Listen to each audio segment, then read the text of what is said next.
They say the wind never stops howling in the Carpathians, not even in the dead of night. It weaves through the fir trees like a mourning widow, brushing past the ancient stones of Lactus Castle, where once lived a woman whose name still makes the devout cross themselves in secret. Elizabeth Bathory, the Blood Countess, the monster in lace and velvet. At the age of 4, she watched a thief sewn into the belly of a dead horse. Their union was not of love, but of empires. The wedding was held in the dead of winter. The sky wept ice. Others claimed she was the devil's widow. One thing is certain: after she arrived, Elizabeth was never the same. Her eyes grew deeper, as if a storm had settled behind them. She rarely left her chambers during the day. At night, screams were heard, thin, high-pitched, like the keening of rabbits being gutted. The Countess watched the bead of blood rise, crimson and defiant. She struck the girl not out of anger, but curiosity. The blood spattered across her skin. And in that moment, something unholy bloomed within her. She stared at the droplets. Her cheeks flushed, her heart thundered. She whispered warmth.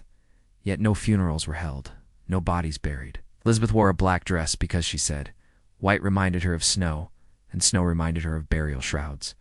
Her skin, porcelain, cold, was untouched by time. Her beauty was a blade, sharp, impossible, and dangerous.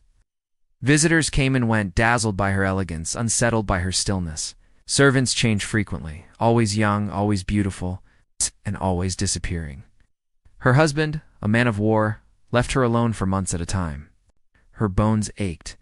The illusion of immortality was cracking, and with it, her mind.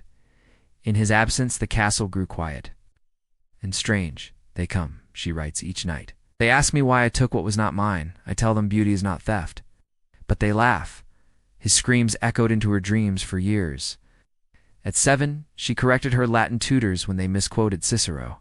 Girls were brought in from the villages under promise of work, education, safety, and yet Elizabeth thrived. No one dared confront her. She was a widow now, Prince, died of illness, though some say he was poisoned. Her wealth grew, her hunger grew. The reckoning, slow as it was, had begun to crawl toward her like a dog that smells rot. They never returned. The villagers began to murmur. The priests refused to visit. The servants who knew too much vanished into the forests. Those who remained said nothing, for they feared what they might summon. Her maids, loyal or terrified or both, would pour the blood with reverence. And Elizabeth would smile, quiet, languid smile, like a painting come to life. She believed it preserved her beauty. She believed it preserved her soul. At 10, she fainted upon seeing a peasant boy beaten for stealing an apple, not from pity, but from how strangely thrilled she felt, that tremble in her spine. She would chase it for the rest of her life. But what if the monster was a mirror? Let us begin not with death, but with silence. The kind that clings to the air just before a scream. It was the year 1560, and Elizabeth was born under a sky that glowed like wet ink, as if God himself had spilled a curse upon the land. Her bloodline was impeccable, descendant of warlords, kings, and madmen. She kept books bound in lambskin, written in archaic tongues. She brewed potions to calm her nerves, or so she claimed, but the servants whispered of things far darker, of candles that burned blue, of voices heard in the walls, of animals sacrificed under moonlight. And then came Anna d'Arvulia. Her cousin was the Prince of Transylvania, her uncle a scholar of poisons. Her nursemaid whispered ancient prayers in a tongue no longer spoken. And in her cradle, swaddled in silks, she twitched with night terrors that no child should know. From the beginning, Elizabeth was not like other girls. At 13, she was promised to Firenze nobleman famed more for the sharpness of his sword than the warmth of his smile. Elizabeth was drawn to alchemy, herbalism, and the old ways. No one knows where Anna came from. Some said she was a midwife turned witch. By the time Elizabeth turned 30, she had not aged a day. It was a seamstress, barely 15, who was the first to bleed. The story goes that she pricked Elizabeth by accident while adjusting a hemline. Anna saw the change immediately, and she fed it. You must understand, this was a time of superstition and plague, of holy wars and madness disguised as piety. Women were burned for less than a glance, and her methods became art. She no longer hid the blood. She bathed in it, or so they say. In the great stone tub beneath her castle, lit by dozens of flickering candles, she would recline as the crimson waters lapped against her pale skin. But what if she believed it out of desperation? Because age was creeping in. The lines beneath her eyes deepened.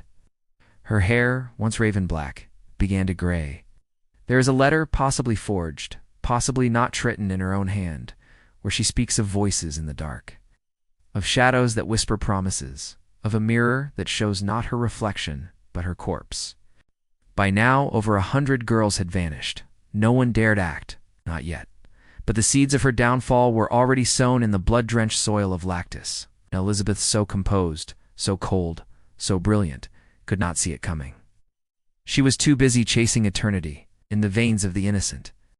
Winter came early the year the whispers turned to screams. Tss. The first to speak was a priest, old, half-blind, forgotten by court and crown alike.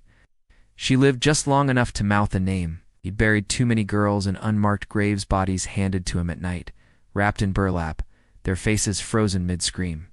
He said nothing for years, until he found one still warm. Her throat had been crushed, but her fingers still twitched.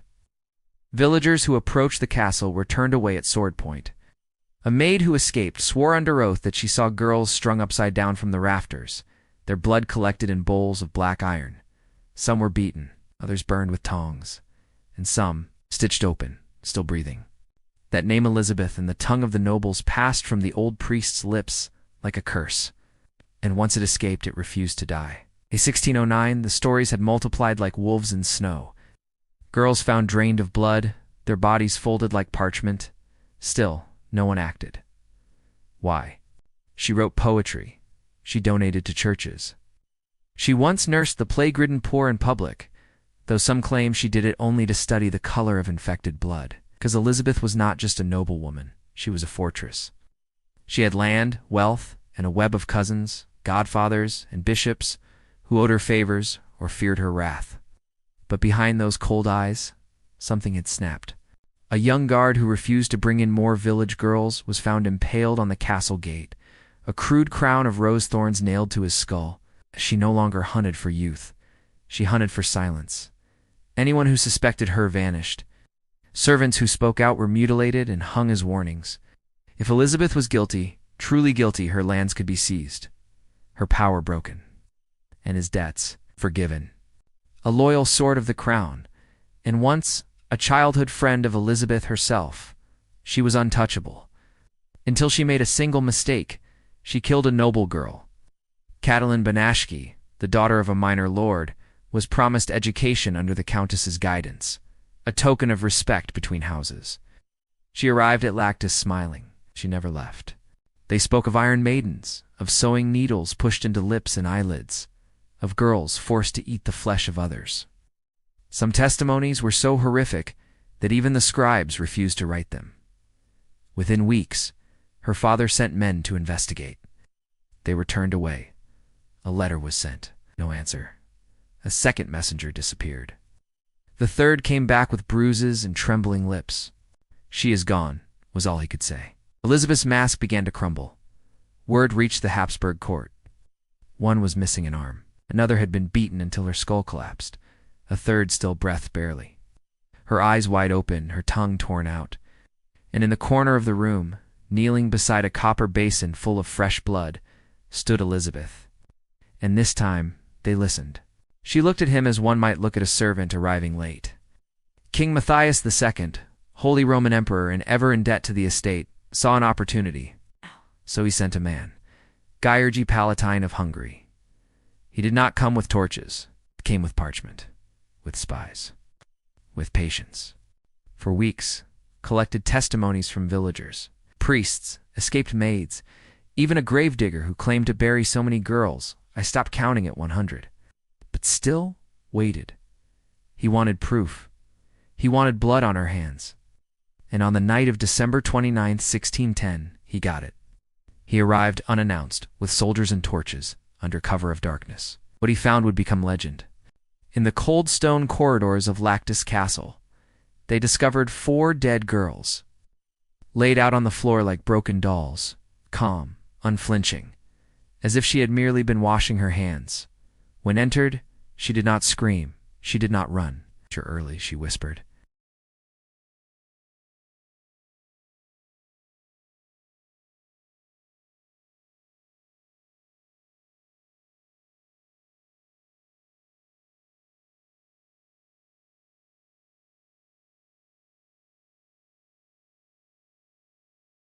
In the hidden cellars they found chains bolted to the walls, rusted tools slick with dark residue, and journals, hundreds of pages.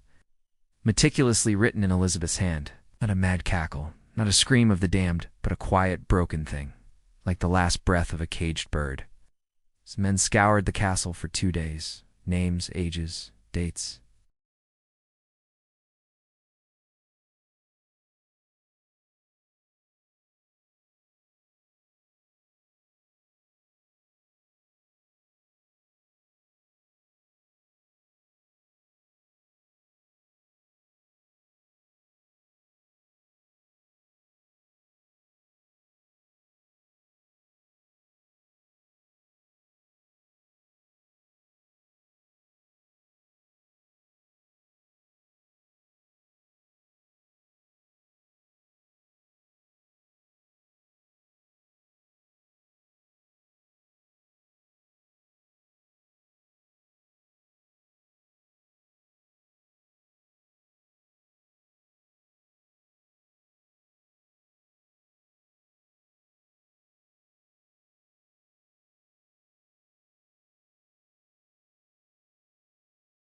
One had her fingers torn out with hot iron tongs before being burned alive. Their tongues silenced the Countess's voice forever. Elizabeth, meanwhile, was sentenced to a punishment reserved for the untouchable, imprisonment without trial. The windows were sealed, the doors removed. Only a single slit remained, through which servants passed scraps of food and a bucket for waste. No light, no books, no mirrors. She whispered to ghosts, or perhaps to herself. Some nights, villagers claimed they heard her singing lullabies in a language long dead. Others said she laughed endlessly, hollow lie until even the wolves fled the hills. No verdict, no last words. They bricked her into a room in Lactus Castle, her own tower, now a tomb, just stone.